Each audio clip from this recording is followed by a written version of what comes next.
Quarta-feira, 13 de março de 2013, o cardeal argentino Jorge Mário Bergoglio foi eleito como Papa Francisco.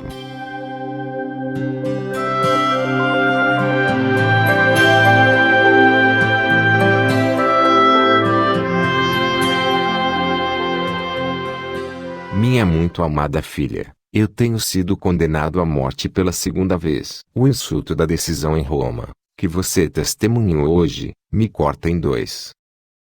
Quando tento alertar todos os filhos de Deus sobre os eventos, dos quais eu falei para você, minha filha, desde o último par de anos, minha palavra será tratada com desprezo. Minha palavra será questionada. Dúvidas vão surgir, e, mais uma vez, meus apóstolos vão fugir, e deixar-me aos lobos. Não se enganem, a verdade foi revelada a vocês. Eu disse a vocês como seriam enganados. Isto será muito difícil para vocês, porque vocês vão questionar este impostor, que está na casa do meu pai. Meu amado Papa Bento XVI foi perseguido e fugiu, como predito. Eu não nomeei esta pessoa, que afirma vir em meu nome. Ele, o Papa Bento XVI, vai guiar meus seguidores para a verdade. Eu não o abandonei, e eu vou segurá-lo perto do meu coração, e dar-lhe o conforto que ele precisa, neste momento terrível. Seu trono foi roubado. Seu poder, não. Em breve, o meu amado Papa Bento XVI orientará os filhos de Deus, a partir do seu lugar de exílio. Meus amigos, em virtude da grande apostasia que se anuncia dentro da Igreja, o verdadeiro Papa que se mantinha em silêncio na Casa Santa Marta resolveu falar. Publicou um documento em 3 partes, dividido em 3 seções, onde faz um duro, mas inspirado e verdadeiro raio-x da Igreja. A Igreja enfrenta talvez a sua pior crise através da história. Uma crise que tem levado ao desânimo e à perda da fé por parte de muitos e muitos e muitos católicos pelo mundo. O verdadeiro Papa falou duro num longo documento em que ele, em 3 partes, na primeira parte mostra o contexto, dá o contexto geral dessa grande crise, relacionada especialmente com a introdução da imoralidade, do relativismo dentro da Igreja, da sexualidade desvirtuada. Depois ele mostra como isso afeta a formação dos padres, dos sacerdotes, dos seminaristas, e finalmente na última parte ele dá o conselho do pastor, o que devemos fazer. Trata-se de um longo documento que foi publicado ontem no LifeSite News, e eu farei uma live para abordá-lo inteiramente, porque vale muito, muito, muito a pena.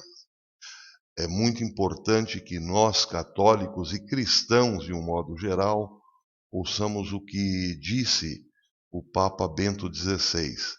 O primeiro diz o seguinte: o martírio é uma categoria básica da existência cristã. O martírio, nesse caso, não é apenas se deixar sacrificar fisicamente, mas é também a negação do mundo, a negação do relativismo, a negação dos prazeres fáceis da carne. Ou melhor, em resumo, a negação da carne. Então o Papa diz: o martírio é uma categoria básica da existência cristã. O fato de que o martírio não é mais moralmente necessário, na teologia defendida por Bockle e muitos outros, mostra que a própria essência do cristianismo está em jogo aqui. É uma clara alusão a esta nova teologia que foi se impregnando desde os anos 60 dentro da igreja, que encontrou em Francisco o seu apogeu. Hoje, na igreja de Francisco, tudo é permitido, exceto o martírio, que é fundamentalmente e essencialmente cristão. 2. Aqueles que negam à igreja uma competência final de ensino nesta área, a forçam a permanecer em silêncio exatamente onde a fronteira entre a verdade e a mentira está em jogo. Outra clara alusão a Francisco, que chegou a dizer que ele não era ninguém para julgar um homossexual. A frase, bacaninha, de efeito, mas completamente contrária à doutrina cristã, completamente contrária à incumbência que nosso Senhor Jesus Cristo deu à igreja. Então, Bento XVI faz novamente uma clara referência, uma inequívoca referência a esta igreja que agora tudo quer permitir, porque, segundo o seu administrador, Francisco, a igreja não tem essa autoridade, pois Bento XVI é muito claro: aqueles que negam à igreja uma competência final de ensino nesta área, a forçam a permanecer em silêncio exatamente onde a fronteira entre a verdade e a mentira está em jogo. O terceiro ponto, a doutrina moral da Sagrada Escritura tem sua singularidade basicamente predicada em sua clivagem à imagem de Deus, na fé no único Deus que se mostrou em Jesus Cristo e que viveu como ser humano. Os 10 mandamentos, o decálogo é uma aplicação da fé bíblica em Deus à vida humana. A imagem de Deus e da moralidade pertencem e, portanto, resultam na mudança particular da atitude cristã em relação ao mundo e à vida humana. Outra clara referência a esta igreja, esta nova igreja que está aí, sempre de bem com o mundo, à custa mesmo de negar os 10 mandamentos. Quarto, a fé é uma jornada de um modo de vida. Na antiga igreja, o catecumenato foi criado como um habitat contra uma cultura cada vez mais desmoralizada. Veja, ele está se referindo aqui à igreja dos primeiros séculos. Primeiro, segundo, terceiro século, onde aquele que aspirava à vida cristã entrava numa comunidade dos catecúmenos para ali receber o modelo de vida cristão, o ensinamento da vida cristã, a prática da vida cristã, para depois chegar ao batismo, ser batizado, mas isso implicava não só adultos, mas também jovens e crianças. Todos submetiam-se ao modelo de vida cristã que era contrário ao mundo, aos prazeres da carne desde o primeiro momento.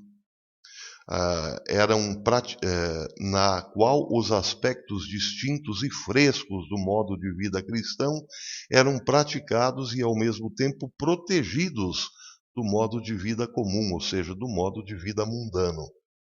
Penso que até hoje algo como as comunidades catecumenais são necessárias para que a vida cristã possa afirmar-se à sua maneira. Ou seja, Bento XVI deixa muito claro que a igreja não pode estar de bem com o mundo, pois o mundo é aquela estrada larga que falava Jesus, onde tudo é permitido e, portanto, uma estrada que leva à perdição. A igreja tem que manter-se sempre fiel ao caminho estreito do martírio, da penitência, da negação dos prazeres carnais pelos prazeres carnais. Quinto, em vários seminários foram criados grupos de homossexuais. Aqui já faz parte da segunda, a segunda sessão do documento, onde ele faz um raio-x bastante detalhado, profundo e muito claro sobre o modo de vida dentro da igreja hoje. Em vários seminários foram criados grupos de homossexuais que agiam de forma mais ou menos aberta e alteravam significativamente o clima dos seminários. Os critérios para a seleção e nomeação dos bispos também foram mudados, foram alterados após o Concílio Vaticano II. A relação dos bispos com seus seminários também ficou muito diferente. Tudo isso é esmiuçado no documento, isso eu pretendo na live hoje às 5 da tarde deixar mais, comentar mais esses pontos. Até porque eu fui seminarista e compreendo, porque vivi dentro do seminário, exatamente o que o nosso Papa Bento XVI está falando. 7. Atitudes conciliares significa, os bispos começaram, a ser indicados, os padres passaram a ser indicados para a ordenação episcopal, para serem bispos, mas por sua, vamos dizer, condescendência com o modernismo que acabava de entrar na igreja. Então, padres que eram muito legais com seminaristas tinham mais chance de tornarem-se bispos, serem indicados para a ordenação episcopal. É mais ou menos nessa clave que está colocando Bento XVI o problema da mudança, a mundanização dentro da igreja. Padres que achavam tudo legal, homossexuais frequentando seminários, famílias inteiras passando dias no seminário com filhos, filhas, namorados e namoradas, ou seja, padres que achavam legal levar o mundo para dentro do seminário, que deveria ser exatamente o contrário, um catecumenato, onde a pessoa se retirava ali para viver especificamente a parte, os aspectos mais exigentes do segmento de Nosso Senhor Jesus Cristo. Eu vou repetir esse ponto 7. As atitudes conciliares significavam ter uma atitude crítica ou negativa em relação à tradição até então existente. Padres que se mostravam críticos à igreja conservadora, esses é que tinham chance de se tornarem bispos, que agora seria substituída por uma nova relação radicalmente aberta com o mundo. Um bispo que anteriormente fora reitor do seminário providenciou a exibição de filmes pornográficos para os seminaristas, supostamente com a intenção de torná-los resistentes a comportamentos contrários à fé. Evidente que aqui o Papa está sendo um tanto irônico. O bispo manda os seminaristas verem filmes pornográficos para se tornarem resistentes a isso. Não, é o contrário. É o contato cada vez mais íntimo e profundo com Nosso Senhor Jesus Cristo que torna o seminarista, o futuro sacerdote, mais resistente às tentações do mundo. A força vem desta relação, da relação íntima com Nosso Senhor Jesus Cristo. É Cristo quem dá a força para vencer o mundo, porque Cristo disse: coragem, eu venci o mundo.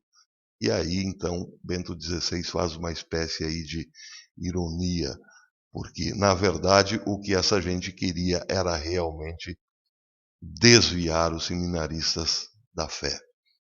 8. Havia não apenas nos Estados Unidos da América, mas em muitos lugares, bispos individuais que rejeitavam a tradição católica como um todo e buscavam criar uma espécie de catolicidade nova e moderna em suas dioceses, ou seja, cristianismo sem Cristo, igreja sem Cristo. 9. Permita-me um breve excursus neste momento. À luz da escala de má conduta pedófila, uma palavra de Jesus chamou novamente a atenção, que diz: abre aspas, quem quer que faça a um desses pequeninos que creem em mim pecar, seria melhor seria melhor para ele se uma grande pedra de moinho tivesse pendurada em volta de seu pescoço e fosse lançado ao mar. Ele está citando Marcos, capítulo 9, versículo 42. E continua, Bento 16. A frase, os pequeninos, na linguagem de Jesus, significa os crentes comuns, os simples, pessoas simples, os crentes humildes, que podem ser confundidos em sua fé pela arrogância intelectual daqueles que pensam que são espertos. Então, aqui Jesus protege o depósito da fé com uma ameaça enfática de punição para aqueles que fazem o mal.